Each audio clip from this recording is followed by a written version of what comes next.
Bueno, buenos días. Esta es la clase 6, que es la segunda parte de inferencia bayesiana. Entonces recordemos lo que hicimos en la clase anterior, en donde dijimos que el enfoque bayesiano estaba dado por supuesto, el teorema de Bayes, que es esto que está acá, ¿cierto? Que nos dice cómo calcular la distribución de un parámetro dado datos, ¿cierto? Estos son nuestros datos,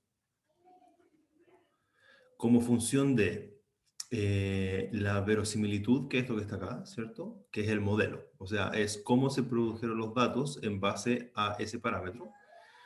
Y esto además lo multiplicamos por algo que llamamos la distribución a priori del parámetro, o sea, la distribución antes de ver datos.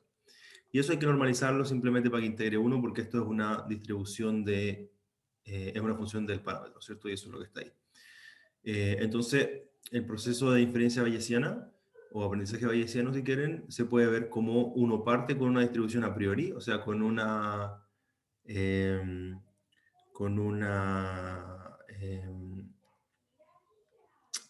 creencia sobre dónde está el parámetro, y eso se ajusta con esta verosimilitud para obtener la creencia posterior del parámetro, o sea, informada con los datos.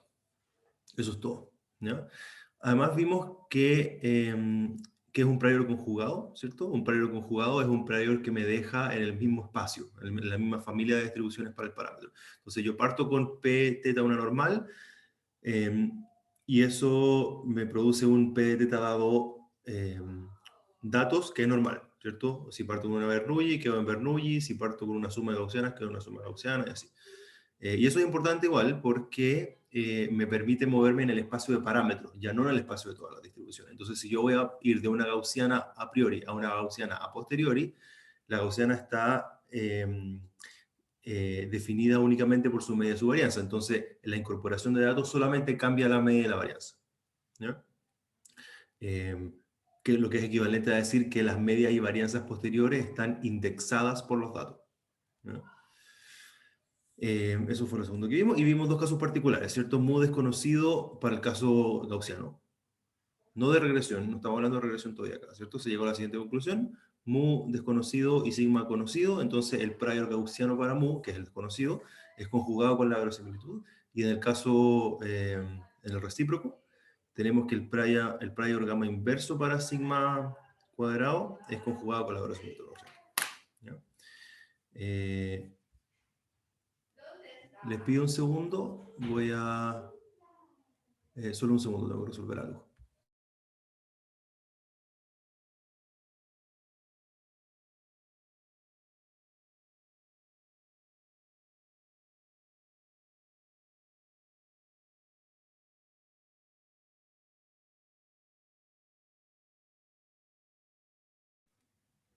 Ya, volví. Entonces, es un resumen simplemente de lo que vimos en la clase pasada. Ahora vamos a ver cómo usar este concepto del prior conjugado para el modelo lineal gaussiano, ¿ya? Que es lo que llamamos regresión bayesiana. Entonces, no, me falta una I ahí, ¿ya? Entonces, la regresión bayesiana lineal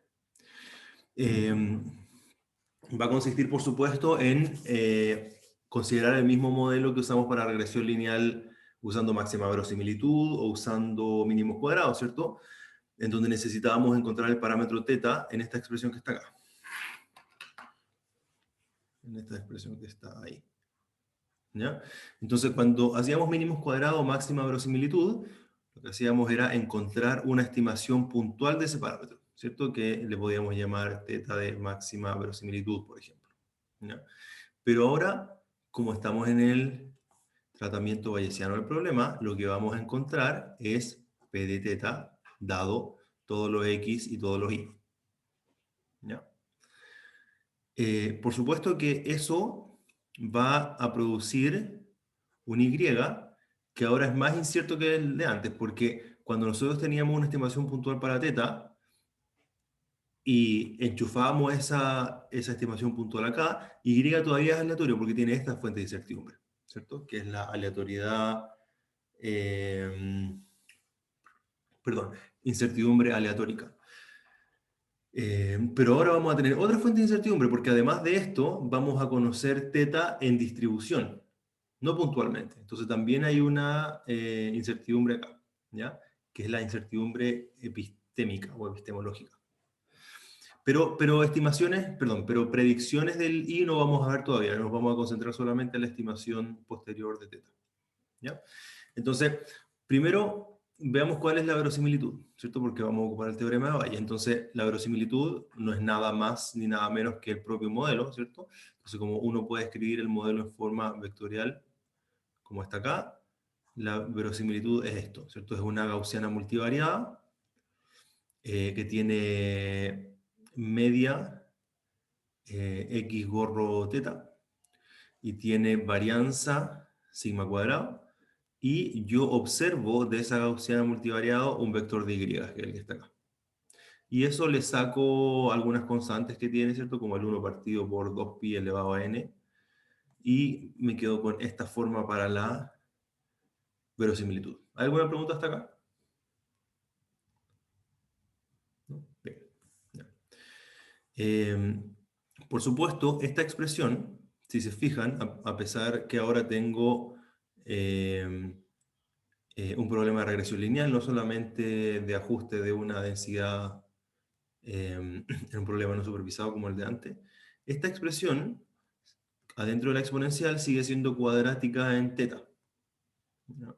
Esta expresión es de la forma alfa teta cuadrado más beta teta más gamma, ¿no? En realidad es una forma cuadrática, que te da un vector en este caso. Eh, y si se fijan, el sigma aparece ahí y acá, ¿ya? Entonces, eh, esta distribución es proporcional a una gamma inversa para sigma y a una MBN para teta, ¿ya? Entonces, el prior conjugado en este caso, para teta y para sigma, son los mismos que antes. No importa que sea un problema de regresión, ¿ya? Y no importa porque la verosimilitud sigue siendo gaussiana. Lo único que cambia es que el parámetro aparece multiplicando la entrada. Pero da lo mismo, yo podría decir el parámetro es la media. Lo que hicimos antes fue decir simplemente mu, ¿ya? Aquí el parámetro va cambiando un poquito para cada y, pero sé cómo cambia. Así que no es tanta diferencia. Entonces vamos cómo resolver esto.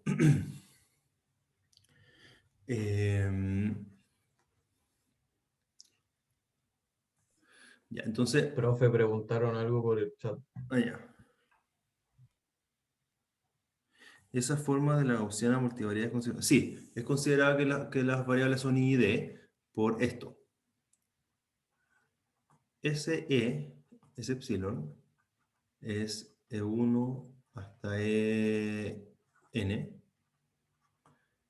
con EI, normal 0 sigma cuadrado, y D. ¿Ya? Porque si no fuese I y D, ¿alguien me puede decir cómo sería la verosimilitud?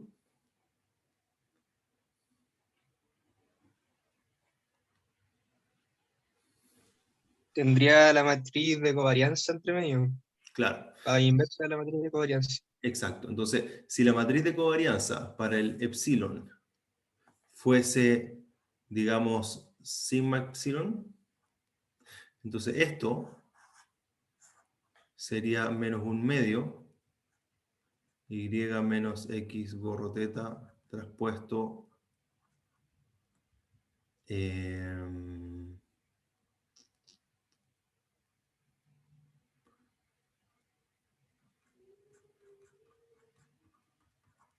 sería eso, ¿ya? Entonces, como epsilon es I d, esto es igual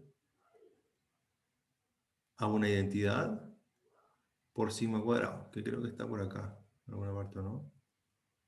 Ahí está, ¿ya? Entonces, si yo reemplazo esto aquí, obtengo esto. ¿Sí? ¿Está claro? No sé qué me pregunto. Ahí está, sí. Ya.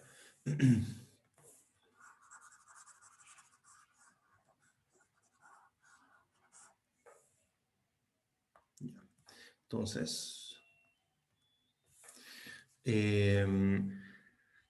Entonces lo que vamos a hacer ahora, recordemos que queremos encontrar P de teta dado X, Y, ¿cierto? Pero para esto vamos a partir de un P de teta sin observaciones y queremos llegar a ese. Entonces, ¿cuál P de teta vamos a usar? Bueno, vamos a usar este, ¿no? Porque sabemos que de esta expresión de acá, sabemos que el previo conjugado para teta es gaussiano multivariado, ¿no? O gaussiano, si quieren, ¿no? Y vamos a asumir por un segundo que sigma es conocido, creo en este caso. Sí, vamos a asumir que sigma cuadrado es conocido. ¿No? Lo vamos a hacer solamente para teta por ahora. Y vamos a asumir un previo gaussiano. Si se dan cuenta, esto no está mal escrito. Esta covarianza de teta debería ser así, ¿cierto? Pero no está mal. Lo que pasa es que estoy expresando el P de teta en función de la matriz de precisión, no de la matriz de covarianza, que simplemente se define como la inversa de la matriz de covarianza, ¿ya? Porque las expresiones que vamos a encontrar van a ser en función de esta matriz, entonces para ahorrar un poco de notación. Entonces, falta un puntito ahí. Vamos a considerar esta distribución a priori, ¿ya? Entonces hacemos lo mismo que antes el caso gaussiano, y obtenemos la distribución posterior para el parámetro teta de la regresión lineal. Entonces multiplicamos, ¿qué es lo que hacemos acá? Multiplicamos por la verosimilitud, o sea, hacemos esto básicamente. Tenemos el prior, voy a multiplicar por la verosimilitud, y la verosimilitud es esa que está aquí, ¿ya? Entonces tengo que multiplicar estrella por 2 estrellas, ¿cierto? Y me importa cómo se comporta en función de teta. Esto es gaussiano en teta, y esto también es gaussiano en teta. Entonces la multiplicación tiene que ser gaussiana en teta también, por supuesto. No hay duda de eso. Se puede hacer a mano, se puede hacer a mano, ¿no? Y sirve de ejercicio, no lo vamos a hacer ahora. ¿Ya? Basta con que uno sepa que la multiplicación de dos gaussianas es una gaussiana, y uno puede luego identificar cuál es la media y cuál es la varianza, y ahí está determinada la gaussiana. No hay que hacer la multiplicación completa. Entonces, es una gaussiana multivariada también, la distribución posterior ahora, ¿ya? Porque el prior es conjugado. Y veamos quiénes son la media y quién es la varianza. La media lo denotamos como teta n, y está dado por esto, ¿ya? Está dado por esto que está acá, pero si trabajamos un poco esta expresión, observemos esto que está acá. Identifiquemos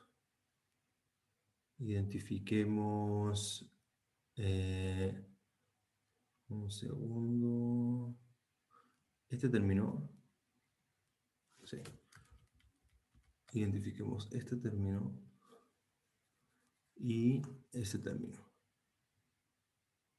Y este término. Ya. Entonces, la media, como podemos ver, es un promedio ponderado entre la media a priori, ¿y se acuerdan qué es esto, no?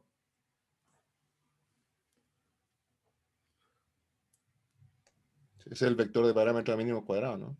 Claro, que es el estimador de máxima verosimilitud, ¿cierto? Entonces, esto es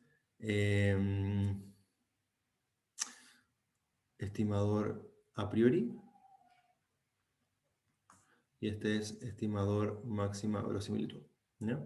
Entonces es un promedio ponderado entre el estimador a priori, que es antes que yo viera datos, y el estimador de máxima verosimilitud, que es el estimador que maximiza la verosimilitud una vez que vi los datos X y Y, ¿ya? Ahora veamos quiénes son los ponderadores. El ponderador del estimador a priori es la matriz de precisión del prior, ¿ya? Que es la inversa de la matriz de covarianza. Mientras que el ponderador del otro término es esto que está ahí. O sea, la matriz de precisión, porque tampoco tiene la inversa, la matriz de precisión empírica de los datos, ¿ya? Y por supuesto, esto está normalizado por la suma, ¿cierto? Por eso digo que es una suma ponderada, por la suma de los ponderadores. Entonces, si yo elijo un prior que es muy concentrado, O sea que que tiene muy baja varianza, lo que quiere decir que va a tener una matriz de precisión alta, perdón, con norma alta, ¿no? Grande si quieren. Entonces, en la media posterior va a tener mucho peso el prior. Y claro, tiene sentido, porque si estoy diciendo que el prior es ultra concentrado, estoy diciendo con alta probabilidad, antes de verdad, o incluso que hay un valor para el parámetro que estoy seguro de él, ¿ya? Y tengo que ver muchos datos para poder salir de ese valor. Y eso es lo que dice esta cosa.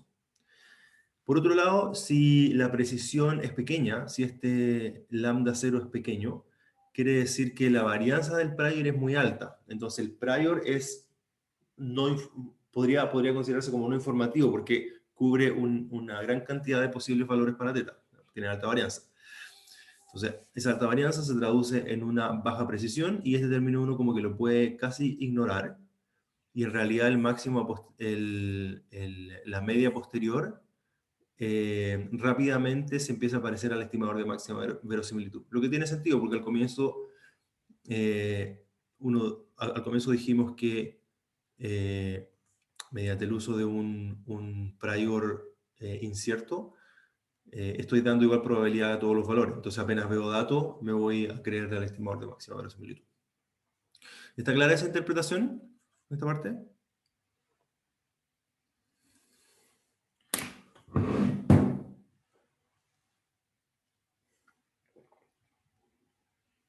Ya. Con la varianza posterior, el análisis es mucho más simple, de hecho.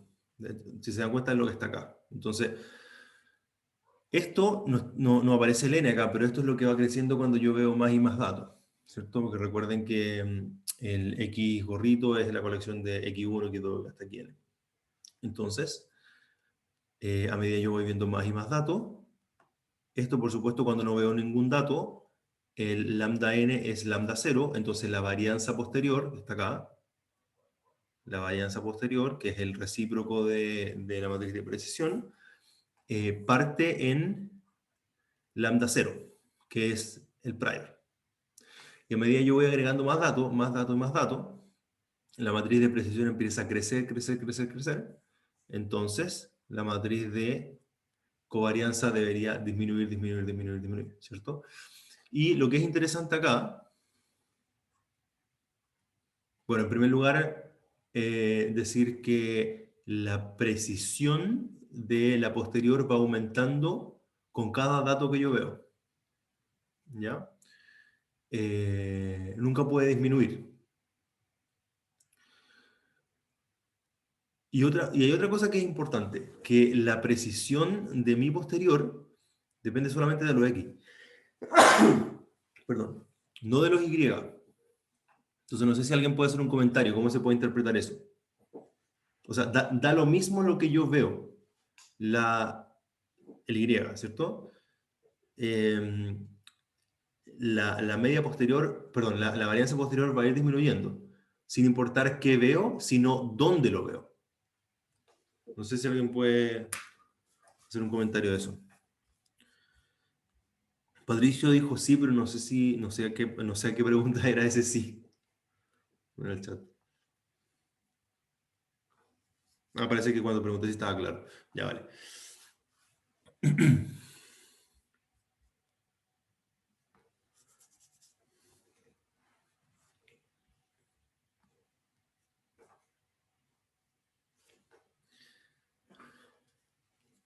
Ya, este es un tema que vale la pena discutir.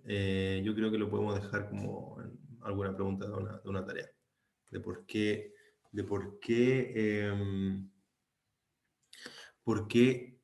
no depende de lo que yo veo, sino solamente depende de dónde lo veo. ¿Ya? Esta propiedad del modelo gaussiano ha sido súper importante. No sé si alguno de acá ha escuchado hablar del filtro de Kalman.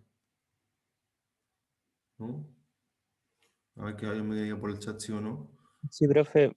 Lo he escuchado, pero no me acuerdo de qué se trata. Ya.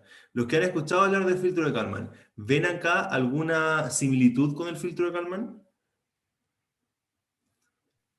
¿O no? ¿O no se acuerdan cómo era el filtro de Kalman? No, bueno. No me acuerdo. Ya, el filtro de Kalman es un setting un poquito más complicado. El siguiente.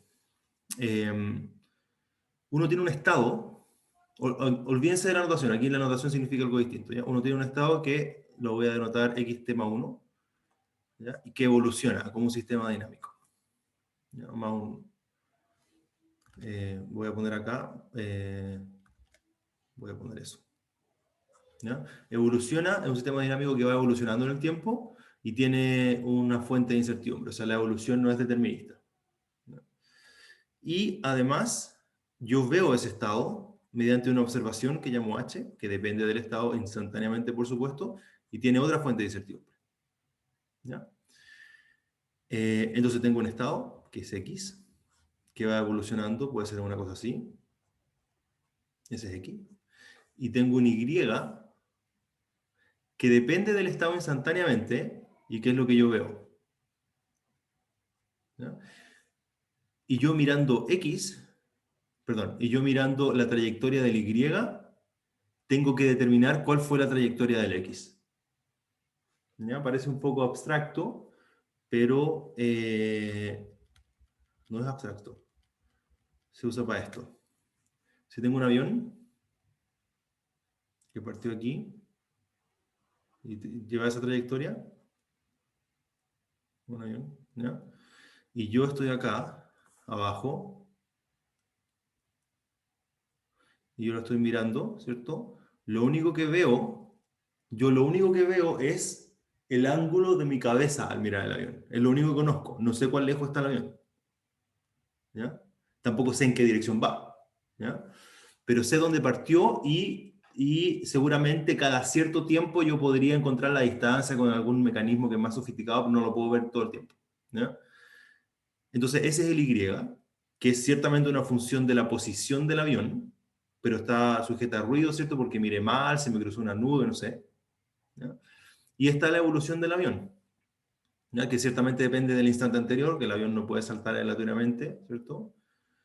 Y tiene también un proceso aleatorio ahí entre medio, ¿cierto? Entonces, el problema de encontrar la trayectoria de x de 1 a t dado y de 1 a t, o encontrar x en t dado y de 1 a t, es el problema de filtrado. ¿Ya? Y ese problema, en el caso general, tiene una solución. ¿Ya? Y la solución es la ecuación de Kushner-Stratonovich, ¿ya? Que es esto, que es P de X 1 a t dado Y de 1 a t. ¿Ya? Y esta ecuación es una ecuación diferencial parcial con valores en el espacio de las medidas de esta forma, que es muy complicada. ¿Ya? Porque hay que resolver esa ecuación para encontrar esta distribución. Pero hay un caso particular, que es mucho más fácil de resolver, ¿ya? Que es el siguiente, que es el caso en el cual el estado es lineal. Entonces, esto es A, xt, más, es lineal y gaussiano, ¿ya? Ese es el estado, y la observación es B, xt, más eta. ¿Ya? Entonces, es lo mismo que antes, pero la evolución de xt a xt1 es lineal. La observación de yt a b, perdón, la observación yt como función de xt es lineal, y las perturbaciones también son lineales, están sumadas, y además son gaussianas.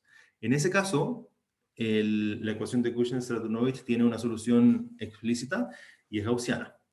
En ese caso, xt más 1, perdón, x t dado y de 1 a t es gaussiana.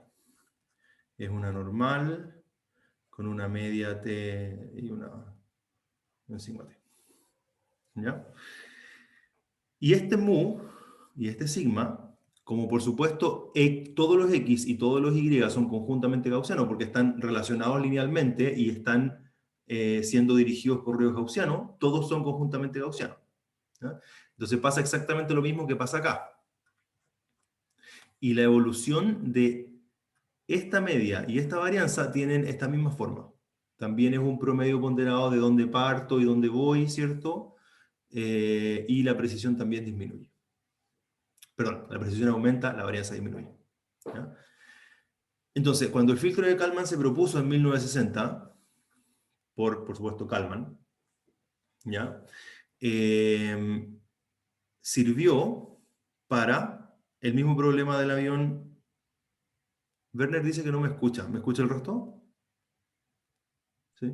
Es que lo escucho, profe. Eres tú, Sí, de Sí, ese. escuchan. Vale. Ya, entonces, el filtro de Kalman sirvió para el mismo problema del avión, ¿ya? Pero sirvió para la misión Apolo. Entonces, sí, la Luna, ¿ya? Y la misión, no sé cómo era la misión Apolo, supongo que era... no sé cómo lo puedo, algo así supongo. Ahí. ¿Ya? NASA. ¿Ya? Entonces, lo que se necesitaba hacer era controlar el cohete de la misión Apolo, ¿ya? Entonces, aquí una pregunta.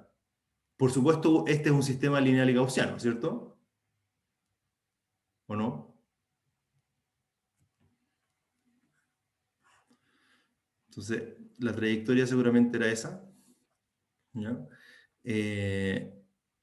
Por supuesto, no es lineal y gaussiano, ¿ya? Pero uno puede ir aproximando esto, ¿cierto? En pedacitos y decir que en cada momento voy a aproximar la trayectoria como lineal y gaussiana. Lineal porque supongo que el avión, el cohete se tiene que mover de un lugar a otro en una línea o como la tangente, ¿cierto? Y digo que la perturbación es normal y después a la siguiente frame voy y cambio los parámetros, cambio el A y cambio el B. ¿Ya? Porque el filtro de Kalman admite que A y B varían en el tiempo. Eso no es problema. ¿Ya? Que lo mismo que decir acá que el teta varía con el número de la observación. También se puede hacer. ¿Ya? Bueno, entonces, ¿por qué se usó el filtro de Kalman? Se usó el filtro de Kalman porque, en este caso, X está en R3, porque está en el volumen, ¿cierto?, entre la Tierra y la Luna, un espacio tridimensional. Entonces, mu, está en R3. ¿Dónde está sigma? Este de acá, o sea, el estimador de la posición, bueno, perdón, hay algo que no les dije. ¿Cuál es el estado en el filtro de Kalman aplicado al Apolo 11? Es la posición y la velocidad, ¿no? Entonces, la posición y la velocidad, ambos en R3, el elemento que quiero encontrar está en R6, ¿no? Y sigma está que es la varianza de la cantidad que quiero encontrar, está en R30, perdón, son las matrices de R6 cruz 6. ¿Así era esa notación o no? No me acuerdo si era así. Creo que es mejor hacerlo así. ¿Ya? Entonces sigma tiene 36 elementos. Por un lado tengo que calcular 6, con esta ecuación tengo que calcular 6 elementos y con esta tengo que calcular 36 elementos. ¿Ya? Esta es la más complicada, necesito menos, esta es la menos complicada. Pero ¿cuál es la gracia de esta? En ese tiempo no había un computador tan potente para calcular estas 42 cantidades en línea, ¿ya? En el 60. Entonces, ¿qué se hizo? Solamente en línea se calcularon las 6 y las 36 se precomputaron, porque se sabía en qué momento se iba a observar la posición del cohete. Lo que no se sabía es dónde el cohete iba a estar, ¿cierto? Pero esta varianza se puede precomputar. Porque no importa de qué voy a ver, sino que importa de cuándo lo voy a ver, o dónde lo voy a ver, en el caso del espacio. ¿Ya? Entonces, ¿cuál es la moraleja de esta slide? Es que el filtro de Kalman, y en particular estas ecuaciones, llevaron al hombre a la luna, si quieren. ¿No? Profe, ¿cuándo fue? Entonces, ¿para cuándo fue? Kevin pregunta si cuando se fue a la luna siempre estuvieron prediciendo la posición. No sé exactamente qué hicieron o para qué lo hicieron, ¿no? Pero para poder navegar, el cohete necesita saber dónde está y a qué velocidad va.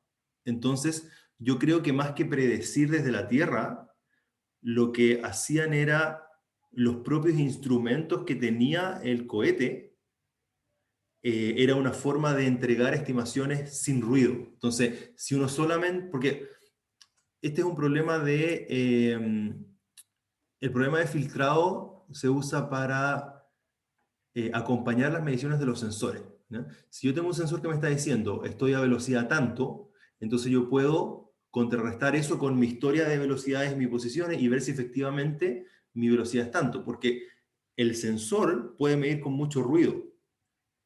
Entonces yo puedo filtrar la medición del sensor para aproximarme a la cantidad real que quiere medir el sensor. No sé si se entiende eso. Entonces, por ejemplo, si yo quiero hacer un sistema de control en mi cohete, en el cual necesito saber la posición y la velocidad que llevo, probablemente es mejor que yo filtre las cantidades que me están diciendo los sensores y después lo meta en mi algoritmo de control en vez de meter directamente la medición del sensor. No sé si se entiende ahí, Kevin. Y por supuesto, de la Tierra querían saber dónde estaba el cohete. Ya, vale. Bien. Ya. Esa fue la parte histórica de la clase. Entonces ahora vamos a lo que corresponde más al curso. Esto lo podemos implementar, ¿cierto? Estas dos ecuaciones las podemos implementar y se ve algo de esta forma. Les voy a mostrar el demo. Un segundo. Aquí estoy. Les voy a mostrar un demo. Demo online nunca funcionan, esperemos que ahora funcione. ¿Ya? Entonces, este es un notebook que está en la página, en el repo, y que les puede servir si necesitan hacer alguna regresión lineal. Aquí está todo. ¿Ya? Igual no está muy elegante, porque son demos para mostrarlo ahora. Hay formas más elegantes de hacerlo.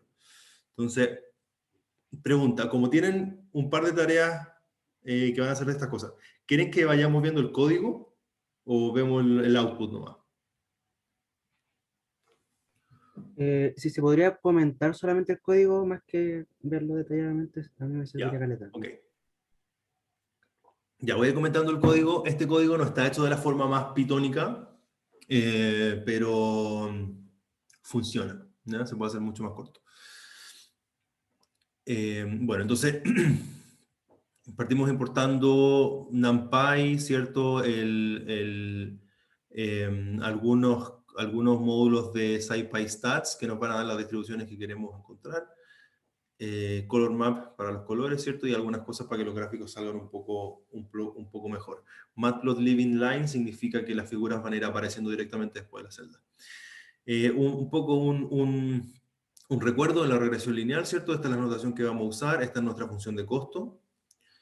Y acá esto ya lo conocen ustedes, que es lo que vimos de mínimos cuadrados, ¿cierto? Entonces, este es el dataset de los crickets, de los grillos, donde denoto los datos X, Y, ¿cierto?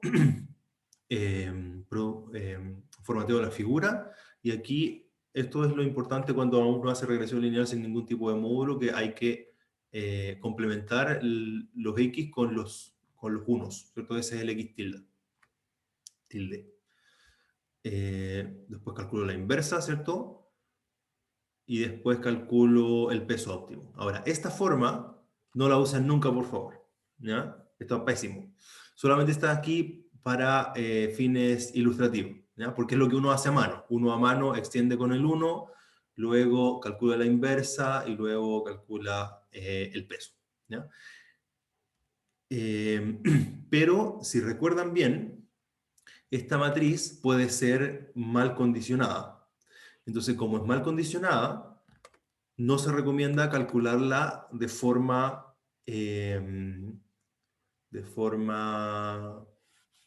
no sé cómo decirlo, aislada, ¿ya? Déjenme mostrarle acá. Esa matriz siempre va a estar multiplicando un X tilde, ¿ya?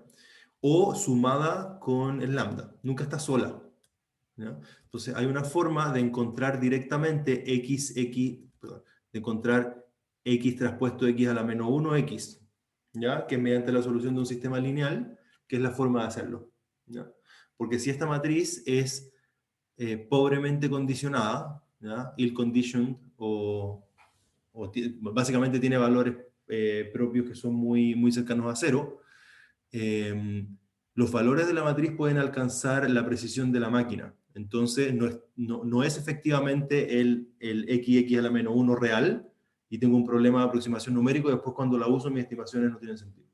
¿Ya? Bueno, entonces, pero sí, lo importante acá es sacar el W óptimo, ¿cierto? Que es nuestro teta.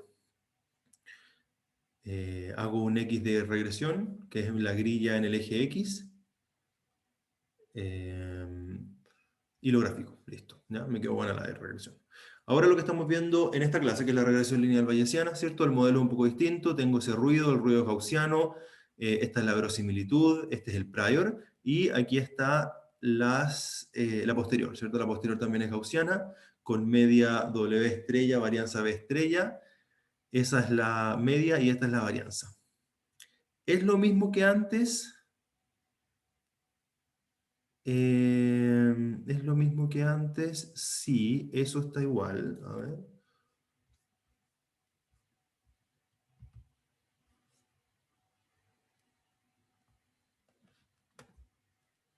Ahí está. La de abajo, esa está igual. Probablemente a ese le falta un sigma, no estoy seguro. Pero la otra...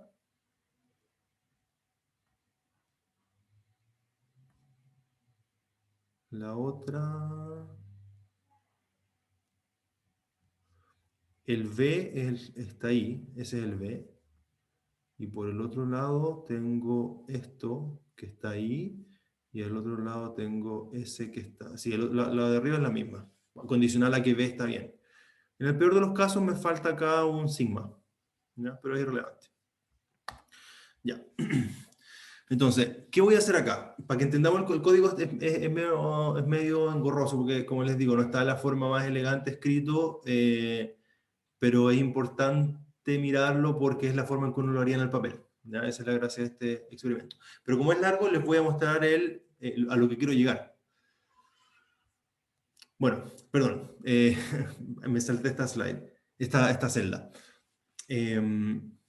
Lo que estoy haciendo acá simplemente es, voy a generar datos, ¿cierto? Mis datos, 250 datos, uniforme entre menos 5 y 5. Tengo parámetros construidos a mano, ¿cierto? A 1,5, B menos 2, ese es el sigma, este es mi modelo. ¿Ya? Ese es mi modelo, que es el AX más B más epsilon. Construyo una recta, ¿cierto? Y voy a rellenar el área en torno a la recta con más menos 2 sigmas, que es lo que está acá, ¿cierto? Entonces voy a dibujar la recta AX más B y voy a rellenar entre AX más B menos 2 sigma y AX más B más 2 sigma. Y esa es la banda rosada que está ahí. Y luego de eso voy a plotar los datos, que es esta línea que está acá, que ploteo todos los Y en función de todos los X que generé aquí. Eso es lo que está ahí. Ya. Entonces, estos son mis datos ahora. ¿Y por qué grafiqué ese intervalo de confianza del 95%? Porque quiero mostrar que efectivamente el 95% de los datos caen ahí. Ya. Aparte les decía que es un poco más largo el código porque está hecho de la forma que uno lo haría a mano. Que no es ¿sí? Disculpe, en el chat también preguntaron y tengo la misma duda. ¿El A y el B con 1,5 y menos 2 serían el prior, es como mi modelo antes de ver los datos, ¿o no? No, ¿No? no. Ya, Ese es el modelo. Ese es el Ya. modelo, el oráculo. ok, ¿Ya? Es que lo que pasa es que en este caso no quiero hacer el ejemplo con datos reales porque quiero mostrar que efectivamente mi estimador llega al modelo real. entonces Entonces, es sí, un ejemplo solamente. es un ejemplo solamente. Entonces, no voy a usar los grillos porque en el grillo, en primer lugar, los grillos no son gaussianos. Entonces, cuando mi modelo converja, va a converger a un modelo y no sé si ese es el modelo real, porque no sé cuál es el modelo real de los grillos. Y además, ciertamente no es gaussiano. ¿Vale? Ya. Entonces, esta es mi construcción de datos. Y ahora voy al prior. ¿Ya? Entonces, mi prior va a ser una normal 0,1. ¿Ya? O sea, media 0. No tengo idea, antes de ver los datos, dónde están mis parámetros, ¿cierto? Y lo que voy a hacer es lo siguiente. Les voy a mostrar el código para esto, pero quiero que sepan más o menos dónde vamos. Quiero construir estas iteraciones, donde de izquierda a derecha voy a mostrar los datos. Por supuesto, parto con 0 datos, parto del prior. ¿Cuál es la distribución conjunta de mis parámetros, dado los datos? Cuando no tengo datos, por supuesto, estoy en el prior.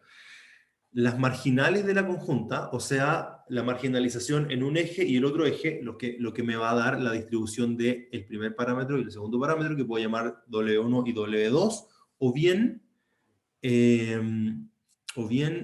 A y B. Y después muestras del modelo. ¿Ya? Recuerden que el modelo está definido solamente con A y B. Entonces, si yo sampleo un valor de esta distribución de parámetros, me va a dar un A y un B, ¿cierto? Ese B va a definir una recta. Entonces, saco un elemento aleatorio de aquí y lo dibujo aquí. Saco un elemento aleatorio de acá, lo dibujo acá. ¿Se entiende? ¿Sí? Ya, perfecto. Y eso lo voy a hacer para el prior, para ningún dato, que es el prior todavía, para un dato, para dos datos, para tres datos, para cuatro datos. Eso es lo que voy a hacer. ¿Ya? Entonces, ese es el código que vamos a ver. Ya, entonces acordémonos cómo hicimos esto hace como 5 años. A ver. Distribución conjunta. Defino la distribución conjunta. Estos son, recuerden que los parámetros son W1 y W2, ¿cierto? Entonces hago una grilla en W1, una grilla en W2 para dibujar la distribución de A y B.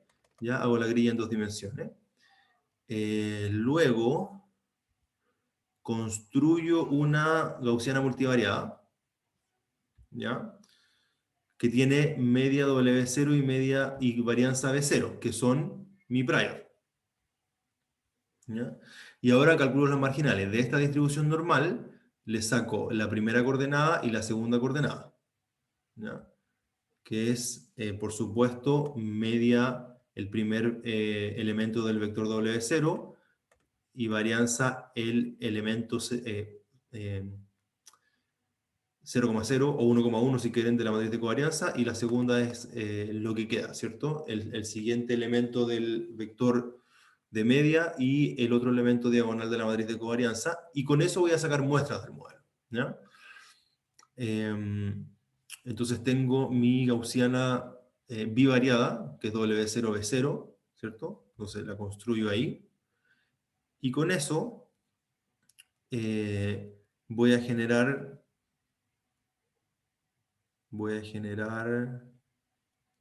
Aquí hay un error.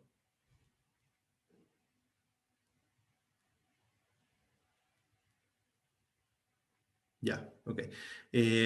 Aquí lo que estoy haciendo es generar las rectas. ¿Ya? O sea, estoy diciendo para el W, para W igual una muestra de esta gaussiana multivariada. Entonces voy a dibujar una recta que va a ser ese parámetro W1x más W2, o sea, el AX más B, y lo voy a dibujar con respecto a X. ¿Ya? Y si se dan cuenta, aquí lo que no les dije es que seguramente habría sido fácil para entender lo que está pasando. Este es el plot 1, plot 2, plot 3, plot 4. ¿Ya? Entonces, lo que está pasando es que este es perdón, y el 0 son los datos. Entonces, en el 0 estoy poniendo los datos, en el 1 estoy poniendo la gaussiana multivariada, en el 2 estoy poniendo la primera marginal, en el 3 estoy poniendo la segunda marginal, y en el 4 estoy poniendo las rectas del modelo. Entonces, es importante esta parte, porque esto, quiero que vean que el modelo está saliendo de la conjunta. No estoy sacando un A de la distribución de A y un B de la distribución de B. Estoy sacando un A, B de la distribución de AB. Porque las muestras tienen que ser conjuntas, porque a medida que yo empiezo a ver datos, los parámetros se van a correlacionar. No los puedo sacar de forma independiente. ¿Ya? Ya. Y lo que pasa en el for loop es exactamente lo mismo, ¿cierto? Ya voy a volver a esta parte, denme un segundo, pero quiero mostrarles el plot. Los datos de nuevo van en la figura 0, la posterior va en la posterior conjunta va en la figura 1, la primera marginal va en la figura 2, la segunda marginal va en la figura 3, y después van, perdón, 0 datos, 1 conjunta, ahí está, ¿cierto?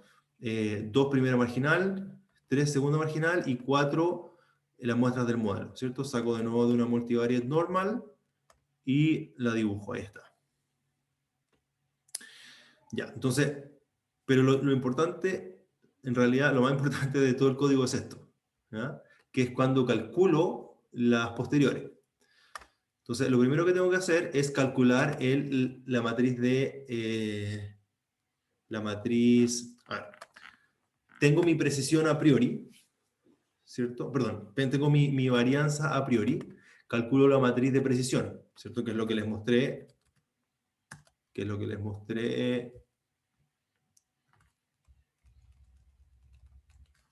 aquí, ¿cierto? Calculo la matriz de precisión, ¿no? Si calculo la matriz de precisión, construyo el x tilde, ¿ya? Y implemento simplemente estas dos ecuaciones, que son esas dos ecuaciones que están ahí. ¿Ya? ¿Tengo el sigma que no tenía antes? Sí, tengo el sigma. ¿Ya? Sí, falta un sigma en la slide. ¿Ya? Y eso se ve de esta forma. Entonces, cuando no tengo datos, por supuesto, son el prior. Cuando tengo 0 datos, el posterior es igual al prior, ¿no? Pero además aquí dibujé el modelo real, ¿ya? Por eso, no sé quién me había preguntado antes, Rodrigo, por eso lo hago con un modelo sintético, porque quiero ver si mis rectas empiezan a parecerse al modelo real, ¿ya? Entonces aquí, veo un dato. Este es el caso más interesante. Hay tres casos interesantes. El cuando tengo 0 datos, el cuando tengo un dato y el cuando tengo infinitos datos, ¿no? Todo lo demás está entre medio. Entonces, cuando tengo un dato, por supuesto, voy a hacer un dibujo aquí. Vamos a hacer un dibujo aquí mejor. Cuando ¿Profe? tengo, ¿sí? El más de la posterior conjunta indica dónde está como nuestro periodo, ¿no? ¿Perdón? Como esa cruz que está en la Ah, posterior sí, este es el conjunta. modelo real. Ok. Sí. Es el modelo real. Entonces, por supuesto, cuando no tengo ningún dato, el modelo real lo voy a dibujar como ese, ¿ya? Por supuesto, cuando no tengo ningún dato, yo no sé si el modelo es S, cualquier cosa que es lo que está pasando aquí, ¿ya? Convergen en ese punto por el prior que yo elegí, ¿ya? En realidad, el prior me dice con más probabilidad pasan por aquí todas las curvas, ¿ya? Todas las rectas. Pero es interesante cuando tengo un dato, ¿ya? Cuando tengo ese dato. Cuando tengo ese dato, tampoco tengo mucho para determinar el modelo, ¿cierto? Pero sé que el modelo tiene que pasar por ahí. Entonces puede ser S, puede ser S, puede ser S, puede ser S, puede ser S. En particular puede ser el modelo real, ¿cierto? Puede ser S, ¿cierto? Entonces, eso va a determinar una relación entre el A y el B. Por supuesto, ¿cierto? Porque ahora A y B no son irrestrictos. Tienen que cumplir con que sean tal que la recta pasa por ahí, ¿ya? Y esa condición para A y B, ¿cómo se da? Bueno, si este punto yo lo llamo X estrella y este lo llamo Y estrella, 0, lo voy a llamar 0 mejor. Sé que I0 tiene que ser AX0 más B más el epsilon. ¿Ya? Pero olvidemos el epsilon por un segundo. B, esto yo lo puedo escribir como B igual Y menos AX0. Entonces, ¿cómo es la relación entre A y B? Son una línea, ¿cierto? ¿Ya? Entonces, por supuesto que la relación entre A y B es gaussiana, ¿cierto? Por supuesto nunca va a ser una línea. Pero aquí está la línea, es eso que está ahí. ¿Ya? Entonces, si se dan cuenta,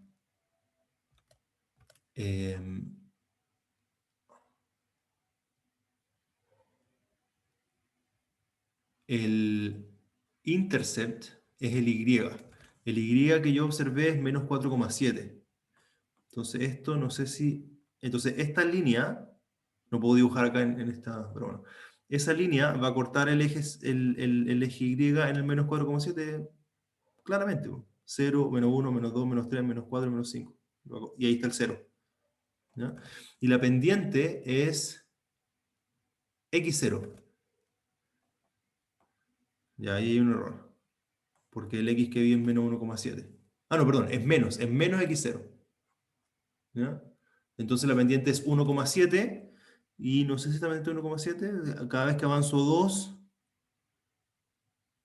aquí avanzo como 3, parece que sí. ¿Ya?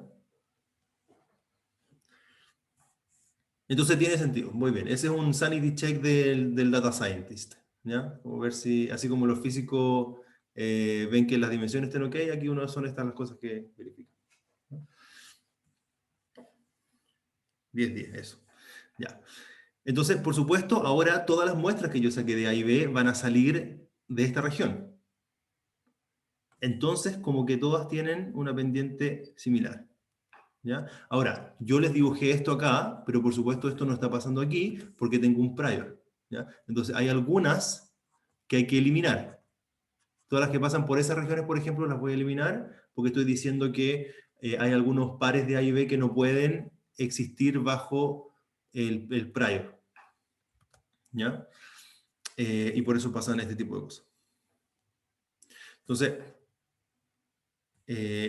ya cuando tengo dos observaciones, por supuesto la incertidumbre se reduce considerablemente. Porque es lo mismo que decir acá, ahora tengo otro punto. Entonces voy a tener que intersectar todas esas curvas rectas, ¿no? Curvas rectas, que pasan por ahí con todas las que pasan por acá. Entonces las únicas que van a estar en común es las que pasen más o menos por los dos, que son esas. Y como hay ruido, por supuesto no me caso con una, sino que me quedo con algunos que están ahí. Que es lo que está pasando aquí. ¿Ya? Y ya cuando tengo 3, 4, 5... perdón, no me refería a las marginales. Cuando tengo una observación, es el A el que reduce su incertidumbre mucho más que el B, por supuesto, porque lo que estamos viendo es la pendiente. Donde corta eso el eje X se amplifica por X. Entonces, por eso la posterior sobre B es más difusa. ¿No? Por eso la posterior sobre A va mucho más rápido a converger al Dirac que queremos, ¿cierto? B un poquito más lenta, pero igual converge. ¿No? Entonces ya con 5 datos, por supuesto, súper concentrado. Y cuando tengo, no sé cuántos tengo ya acá, serán unos 30, ya estoy completamente concentrado y no hay duda que mi modelo es, creo que 1,5 y menos 2. ¿Eso era lo que dije antes, no? Sí, eso era. Ya, eso era. Bien. Entonces, para terminar la clase, ¿qué me queda? Me queda máxima posteriori. ¿Ya? Entonces, lo voy a retomar la próxima clase. pero solo decirles que hemos hecho un tratamiento bayesiano de la regresión lineal, en donde hemos encontrado la distribución de los parámetros del modelo lineal. ¿Ya? Uno puede, por supuesto, también sacar una estimación puntual del parámetro. Y esa podría ser, por ejemplo, la media. ¿Ya? Yo podría quedarme con la media de B, de A y la media de B. O bien la moda. En este caso es lo mismo porque son gaussianos, pero podría no serlo. O la mediana. ¿Ya? O un intervalo. ¿Ya? Entonces el máximo a posteriori lo que hace es encontrar una media puntual. ¿Ya? Y es equivalente a todas las otras, perdón, una estimación puntual, y es equivalente a todas las otras estimaciones puntuales como máxima verosimilitud, mínimo cuadrado regularizado, todo, y vamos a ver esa equivalencia al comienzo de la siguiente clase. Eso. Perdón, yo tengo una reunión hace un minuto, pero si hay alguna pregunta corta la puedo responder o si no la dejamos para el miércoles. ¿No? ¿Todo bien? Ya, perfecto. Hoy día les entregamos la tarea 1 práctica entonces, así que va a estar ahí durante la tarde. ¿Vale? Ya, profe. Bueno, muchas gracias. Gracias. Chau, chau. Que estés Gracias, bien, profe. chao. Gracias, profe. Adiós. Chao, profe. Chao, profe.